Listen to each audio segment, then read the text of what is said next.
So I'm going to start with a question, Demetri. Okay. Did you cry on Saturday for the Lee Corso farewell on game day? Joe, this is the first time probably since definitely since in my 20s, maybe since 30s. I'm not positive. It's the first time I've watched all 3 hours of College Game Day. And the question you should be asking, Joe, is not did you, but how many times did you cry watching Lee Corso's final College Game Day? It was a perfect show. Like they obviously loaded it with Corso, but somehow they found a way not to overdo it. And some of that probably has to do with his tolerance for being on TV. But it was, man, they hit every note they were supposed to hit in that show. He went 6-0. That was crazy, right? That was absolutely crazy. I love that. I think that's my favorite part in all of this, right? Yeah. You know, they're back in Columbus. They're at Ohio State. He wears the Brutus, the Buckeye head, just like he did back in the 90s when he started this thing. And he went 6-0, man. That was absolutely fantastic. Yeah, I did not watch the full 3 hours. I just kind of picked up on it here and there. You know, through the beauty of social media, you can get the highlights of what matters. And yeah, I think it's interesting. This is a cruel business. Mm-hmm. Okay. And a lot of people do not get opportunities to get a proper send-off for their contributions, not just to sports television, but also the sport that they cover. And we discussed this last week about how Lee Corso is intrinsically tied to the rising popularity of college football, and how game day is an institution for people of a particular age, a certain demographic. Mm-hmm. And you see countless examples of people at ESPN that were just shown the door in unceremonious ways. And they still talk about it to this day. Yeah. Dan Patrick still talks about it to this day. Dan Le Batard will continue to talk about this. Even Rich Eisen, in his return, as we come to find out, had a little bit of Norby problems that prevented a potential earlier return. Okay, right. That's another conversation for another day. So for those who might not be aware, I don't think they understand how unique and special Saturday was for a personality on that network to get that sent off. Right. I agree. You know, you can think about this in terms of sports, as you brought up. Forget leaving ESPN, leaving the media, leaving sports. Sure, some guys get the John Elway, Peyton Manning, you win the Super Bowl, you ride off into the sunset. But a lot of people, some people get the Derek Jeter, right? The full season retirement tour, the Coach K, the Roy Williams. For a lot of people, retirement comes when people just stop calling. Mm-hmm. And it would have been, I think, very easy at various points for that to have happened to Lee Corso. I mean, from a business standpoint, who could have blamed ESPN in 2009 if they said, Lee, you know, we wish you all the best and we will be here for you behind the scenes as you recover from the stroke, but we have built this juggernaut. We cannot slow down. Yeah. And they rebuilt the show around him. During COVID, I thought they hit a home run with the way they handled him being at home while the show continued to go on the road. Mm-hmm. I think it is the last show was just a testament to your point about how important that guy was to a generation of football fans. And it wasn't going to go quietly into that good night. They were going to make this not just a celebration, but a reminder of each step along the way of what he contributed to the show getting bigger and bigger and bigger. I also think it's a testament to the allies you gain through all of those years. This probably doesn't happen if there isn't you hear this all the time with companies. I know I've heard it. I know you've heard it about, no, we're a family. You know, this television crew, we're a family. Yada, the biggest line of bullshit in any business. It really is. It really is. Our values align and all this other kind of crap. But you can tell from, as much as I like to bang on Kirk Herbstreit, Corso means something to Kirk. Oh, right? Sure. And that man was not going to, while he still wields power in Bristol, was going to allow Lee Corso to go quietly. Same with Reese Davis. Same with just about anybody on that set. There was a level of reverence and I got you for Lee that you don't really see. And I think, again, that's as much as fans might not like. My dad, it's like my dad does not like Lee Corso because of the Florida State aspect of this kind of stuff. Even my father-in-law is like overly, like all that kind of stuff. That's the fandom talking, right? But behind the scenes, clearly he was a genuine guy, a genuine article, because of the way that the allies he had developed over time probably made it abundantly clear this is how it's going to be handled. And that speaks to management. Yeah, I loved a couple of stories they told. One, and I wish I could remember who it was that they had brought in with Lee Corso, another former coach that was auditioning for that role. And they tell the story of when they are filming the segments, you know, everybody is on, everybody's doing their thing. And between segments, Lee Corso is talking to this guy, basically going like, you get this job, you got to fly up here every weekend. You don't want to do that, do you? That'd be a terrible life to live. And like everybody's reflecting on, oh my God, he had the job before the audition even started because he came in with a plan to talk this dude out of it. Yeah. I thought after they revealed Stanford, Steve did a segment where, you know, several different Lee Corso focused college football trivia questions. And they asked, what coach has Lee Corso picked against the most? In headgear picks. Do you know who it is? I do not, actually. It is Nick Saban. And he has gone 8-8 in those picks against Nick Saban. And so the two of them had this great back and forth for the rest of the show. You know, like Lee Corso said something about Alabama after Nick Saban. And he said something to the effect of like, you know, this is a tough job for anybody because how could you follow someone that the whole sport respects and expect to hit the ground running? And Nick came back with a line, if you respect me so damn much, why'd you pick against me all those That's times? funny. You know, That's like it was funny. really, really good. And, you know, Lee Corso fired back, that any other coach in America would kill for his record against Nick Saban.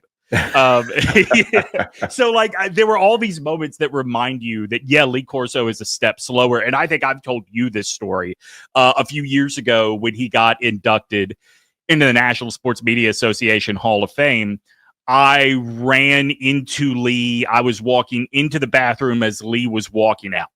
And I asked if he would mind if we snap a quick selfie, and he did. He was super nice about it. I posted it again on Saturday. And I was there covering the event, as I always was for Barrett. And I asked, would you mind if I ask you a couple of questions? And Lee nods. And out of nowhere, his son comes over and says, Dad, you need to get back to the table. And as his dad is walking away, his son says to me, like, very matter-of-factly, like, I don't mean to be rude, but in these situations, we have to save every ounce of strength for the stage. Yeah. So there were undeniable realities of Lee Corso slowing down. But like, I thought what was so great about this show is like, it was very clear Lee Corso is still in there. He was still very much, sorry, I'm trying to think of the right word. He's still very much able to take in what the day meant and play along. He wasn't a passive passenger along for this ride. And I hate to do this because they are two different shows, but to juxtapose the fanfare around his final headgear pick, and then we all flip over to Fox to watch number 1 versus number 3, and we get like 20 to 25 minutes of a completely personality-less, soulless pregame show.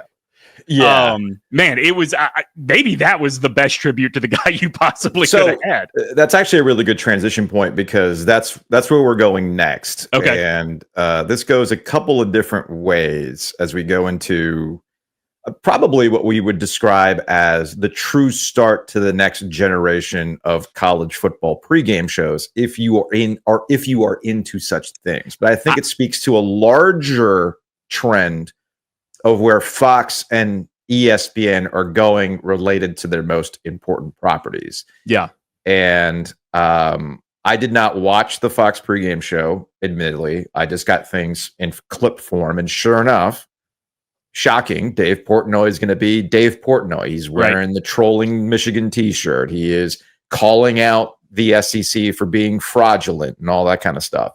And meanwhile, as the relationship with ESPN and the SEC gets stronger, you do have Feinbaum, obviously, who's going to do his Feinbaum thing. I don't know where Pat McAfee fits into the conference wars, but I do feel like what we're going to have happen is these two media apparatus are going to be promoting their brands and their brands only. They are going to be positioning it in a way that only benefits them. And it's going to create some real dumb conversation that I don't know. And I have no problems like admitting I might be the outlier here. I don't know what the interest in that is. I don't know what the week-to-week interest of Dave Portnoy being Michigan man or trying to troll the SEC and vice versa is going to do, or how long that's going to be sustainable. But you can see it already that these entities are going to be carrying the water for the conferences as we lead into the conference, as we lead into the college football playoff, and what any individual loss or win means. And there's a side conversation we can get to about another conference that's caught in the middle of this. But as it relates to these two, you say personal brands like the Portnoys and the McAfees and stuff like that. I'm actually looking at it from state-run propaganda from Fox and ESPN going forward. And I just don't, I find it boring at this point. My conference can beat up your conference stuff. I think the idea of what ESPN looks like, or what Game Day looks like in its state propaganda era, I think we have to belay that for a week, because obviously it was going to defer to Corso and even McAfee, who is, you would expect to react to what Portnoy is doing. McAfee is so close with Herb Street that all it would take is one tap on the shoulder from Herb Street saying not today, and McAfee would fall in line. For this first show. It is, next week is going to be very interesting. I think that, one thing, and I guess I can't change, however, whether it's you or the audience hears this as my University of Alabama diploma hangs over my head. One of the things that I think Fox needs to figure out if they want to be state TV, and you see this with the hiring of Dave Portnoy and what he did on Saturday. Fox isn't so much state TV as imagine state TV in the United States if they only covered the city of Cleveland, or if they only covered the city of Raleigh or Charlotte, or whatever. Their state TV and their whole presentation is Ohio State, Michigan, and the rest. Thanks for coming along for the ride. Yeah, there's an element of that. I think because of the spread out nature of the success of the SEC over the last 25 years, it's a little easier for ESPN not to get caught up in that. But I also don't think that really matters so much. I think Fox is presenting a product that I hear from other Big Ten fans, our neighbors or Wisconsin grads. One of the dubs. Yeah, one of the dubs. And guess what? They don't like Big Dude, because they don't need to hear about how much better Ohio State, Michigan are than the rest of the conference. They live that reality. Yeah. I think that the conference propaganda is always going to be there. I think what we end up talking about is something you and I have talked about for certainly as long as you and I have been doing this on camera, but probably as long as you and I have been talking about this business just between the two of us, is the professional wrestlingization of what used to be a marquee television property. And I'm with you. The appeal, I can't sit here and talk to you intelligently about nobody wants to see this. All I can tell you is a 44-year-old doesn't want to sit here and watch this. A 44-year-old fan of a team that's usually a contender doesn't want to watch this, because I don't need the pomp and circumstance, or not even pomp and circumstance, the bullshit showmanship of all of this. But you and I are not the target anymore. Clearly, you and I are not the target anymore. We're not the target demographic, number one. Number two, the conferences also want this. Absolutely. Well. Greg Sankey wants a media apparatus to constantly tell you that losing doesn't matter. And we're already going to get that, by the way. On the Big Ten side, remember that both of the last two commissioners came from, if not the NFL specifically, at least pro sports. They have a very specific view of what your media partner is supposed to be doing for you. Yes. So that, in all of this, to close the conversation on the pregame shows, I think Petiti came from Major League Baseball, if I remember right. Yes. No, you're right. He came from Major League Baseball. The ACC is just kind of there, and the ACC is weird. I find the Big 12's position a little weirder, because they are kind of stuck between two divorced parents right now. See, I disagree. I think the Big 12 is in the disruptor category, where the college football tastemakers love how Brett Yormark is a carnival barker. right? Okay, they love that he's going to say some outlandish stuff because they can go on their podcast and talk about it and those types of things. Like, I remember having this conversation with David Hale of ESPN last summer, not this summer, but the summer before, in terms of Brett Yormark. And it's like, it's all vibes. It's all vibes. You know, like Brett Yormark can say all these types of things, but he's saying it the right way, and people eat it up. And Jim Phillips can come out here with facts, right? The ACC commissioner can tell you, no, we're actually the third conference in terms of revenue, and even in the projections and the television ratings, things like that. But because Brett Yormark's out here just kind of yucking it up, people love it, because that's what college football, the secret sauce of college football, more than anything else, is the dumb conversations that go around it. We love that kind of stuff, right? I think that Brett Yormark, I have found this very funny in the last couple of years. Brett Yormark benefits from the ACC being thought of as the basketball conference, and football doesn't really matter to the majority of the ACC. However, in redesigning the Big 12, boy, did they lean into basketball brands. They really did, right? Which is funny, though. Again, it all based on vibes. And I'll give you the where the ACC is in its positioning and how cute and quaint it is. The bobblehead commercial. They've unveiled their new marketing campaign, which is a bunch of bobbleheads. Right off the bat, we're already 20 years behind on trends. Right. Okay, so somewhere Patrick Stevens of the Washington Post is like, hell yeah, bobbleheads. Let's freaking go, right? I mean, not even PTI has bobbleheads anymore in the background. So right off the bat, we are dealing with antiquated things that you think your audience is into and you think is cute. Number one. Number two, you just mentioned it. The Big 12 likes to position the ACC as this basketball thing. And one thing the ACC loves to do, it's like, oh, we're all these things. We're the best. Yeah. We have I literally on the chalkboard, it says volleyball. Like, come on. We're watching football and you're like, but we've got great volleyball too. That is so ACC, right? And I'm going to read this. Well, hang on. But before you do that, can I just tell you what a college football and nothing else college sports fan sees when he sees that commercial?